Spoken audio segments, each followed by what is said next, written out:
Hi friends, ಎಲ್ರಿಗೂ ನಮಸ್ಕಾರ. ಮಮತಾ ಚಾನಲ್ಗೆ ಸ್ವಾಗತ. ಇವತ್ತಿನ ರೆಸಿಪಿ ಬಂದುಬಿಟ್ಟು ಮೊಸರಿಂದ ಒಂದು ಒಗ್ಗರಣೆ ಮಾಡ್ತಾಯಿದ್ದೀನಿ. ಇದು ತುಂಬಾ ಈಜಿ ಮಾಡೋದು. ಈಗ ಬೇಸಿಗೆ ಅಲ್ವಾ, ಬಿಸಿ ಬಿಸಿ ಸಾಂಬಾರೆಲ್ಲ ಊಟ ಮಾಡೋದಕ್ಕಾಗೋದಿಲ್ಲ ಮಧ್ಯಾಹ್ನ ಟೈಮಲ್ಲಿ. ಈ ಥರ ಒಂದು ಮೊಸರಿಂದ ಈ ಥರ ಮಾಡ್ಕೊತಿದ್ರೆ ಅನ್ನಕ್ಕೆ ತುಂಬಾ ಟೇಸ್ಟಿ ಆಗಿರುತ್ತೆ. ಮಾಡೋದು ಕೂಡ ತುಂಬ ಈಸಿ. ಹಾಗಾದರೆ ಈ ರೆಸಿಪಿ ಹೇಗೆ ಮಾಡೋದಂತ ನೋಡೋಣ ಬನ್ನಿ.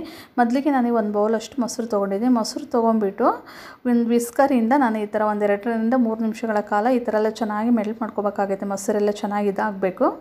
ಈಗ ನೋಡಿ, ಈಗ ಚೆನ್ನಾಗಿ ಇದಾಗಿದೆ. ಇದಕ್ಕೆ ಒಂದು 1/4 ಬೌಲಷ್ಟು ನಾನು ನೀರು ಹಾಕ್ಕೊತಾ ಇದ್ದೀನಿ. ಜಾಸ್ತಿ ನೀರು ಹಾಕೋಣಕ್ಕೆ ಹೋಗಬಾರ್ದು.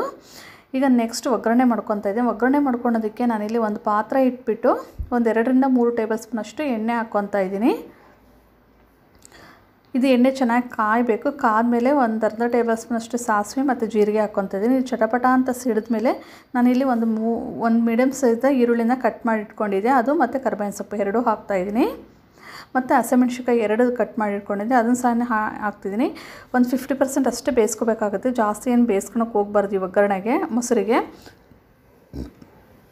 ಈಗ ನೋಡಿ, ಇಲ್ಲಿ ಒಂದು ಅರ್ಧ ಟೇಬಲ್ ಸ್ಪೂನಷ್ಟು ನಾನು ಉಪ್ಪು ಹಾಕ್ಕೊತಾ ಇದ್ದೀನಿ. ಉಪ್ಪು ಹಾಕ್ಕೊಂಬಿಟ್ಟು ಚೆನ್ನಾಗಿ 1 ನಿಮಿಷಗಳ ಕಾಲ ಬಾಡಿಸ್ಕೋಬೇಕಾಗತ್ತೆ. ಈಗ ನೋಡಿ, ಈಗ 1 ನಿಮಿಷಗಳ ಕಾಲ ಈಗ ಬಾಡಿಸ್ಕೊಂಡಿದ್ದೀನಿ. ಇದು ಕಂಪ್ಲೀಟ್ ಕೂಲ್ ಆಗೋವರೆಗೂ ಬಿಡಬೇಕು. ಈಗ ಕಂಪ್ಲೀಟ್ ಕೂಲ್ ಆಗಿದೆ. ನೆಕ್ಸ್ಟ್ ಇಲ್ಲಿ ನಾವು ಮೊಸರೇನು ಇದನ್ನು ಮಾಡ್ಕೊಂಡಿದ್ದಲ್ಲ, ಅದಕ್ಕೆ ಒಂದು 1/4 ಟೇಬಲ್ ಸ್ಪೂನಷ್ಟು ಸಕ್ಕರೆ ಹಾಕ್ತಾಯಿದ್ದೀನಿ. ಸಕ್ಕರೆ ಹಾಕ್ಬಿಟ್ಟು ಈಗ ಒಗ್ಗರಣೆ ಇದು ಕಂಪ್ಲೀಟ್ ತಣ್ಣಗಾಗಿದೆ. ಇದನ್ನ ನಾನು ಆ್ಯಡ್ ಮಾಡ್ತಾಯಿದ್ದೀನಿ ಆ ಮೊಸರಿಗೆ. ನೋಡಿಲಿ. ಮತ್ತು ನೆಕ್ಸ್ಟ್ ಇಲ್ಲಿ ಕೊತ್ತಂಬರಿ ಸೊಪ್ಪು ಕೂಡ ಹಾಕ್ತಾಯಿದ್ದೀನಿ. ಹಾಕ್ಬಿಟ್ಟು ಚೆನ್ನಾಗಿ ಎಲ್ಲ ಮಿಕ್ಸ್ ಮಾಡ್ಕೋಬೇಕಾಗುತ್ತೆ. ಮೊಸರು ಮತ್ತು ಕೊತ್ತಂಬರಿ ಸೊಪ್ಪು ಒಗ್ಗರಣೆ ಏನು ಹಾಕಿದ್ವಲ್ಲ, ಸಕ್ಕರೆ ಎಲ್ಲ ಅದೆಲ್ಲ ಚೆನ್ನಾಗಿ ಮಿಕ್ಸ್ ಆಗಬೇಕು. ನಿಮಗೆ ಉಪ್ಪೇನಾದ್ರು ಸಾಲ್ಟೇಜ್ ಆಗಿದ್ದರೆ ಈ ಟೈಮಲ್ಲಿ ನೀವು ಹಾಕ್ಕೋಬೋದು. ಸಕ್ಕರೆ ಹಾಕೋದ್ರಿಂದ ಟೇಸ್ಟ್ ಚೆನ್ನಾಗಿರುತ್ತೆ. ಇದು ಬಿಸಿ ಬಿಸಿ ಅನ್ನಕ್ಕಂತೂ ತುಂಬಾ ಟೇಸ್ಟಿಯಾಗಿರುತ್ತೆ. ಮಧ್ಯಾಹ್ನ ಟೈಮಲ್ಲಿ ಸಾಂಬಾರು ಬಿಸಿ ಬಿಸಿದೆಲ್ಲ ಊಟ ಮಾಡೋಕ್ಕಾಗೋದಿಲ್ಲಲ್ವ. ಈ ಥರ ಒಂದು ರೆಸಿಪಿ ಮಾಡಿಕೊಂಡ್ರೆ ತುಂಬಾ ಟೇಸ್ಟಿಯಾಗಿರುತ್ತೆ ಮೊಸರಿಂದ. ಕೇವಲ 2 ನಿಮಿಷ ಸಾಕು ಈ ಥರ ರೆಸಿಪಿ ಮಾಡ್ಕೊಳೋದಕ್ಕೆ. ಯಾರೆಲ್ಲ ನನ್ನ ಚಾನಲ್ ನೋಡ್ತೀರಾ ಪ್ಲೀಸ್ ಲೈಕ್ ಮಾಡಿ, ಕಮೆಂಟ್ ಮಾಡಿ. ಈ ರೆಸಿಪಿ ಇಷ್ಟ ಆಗಿದ್ದರೆ ಸಬ್ಸ್ಕ್ರೈಬ್ ಮಾಡ್ಕೊಳ್ಳಿ.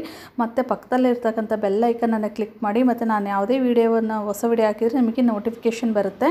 Thanks for watching.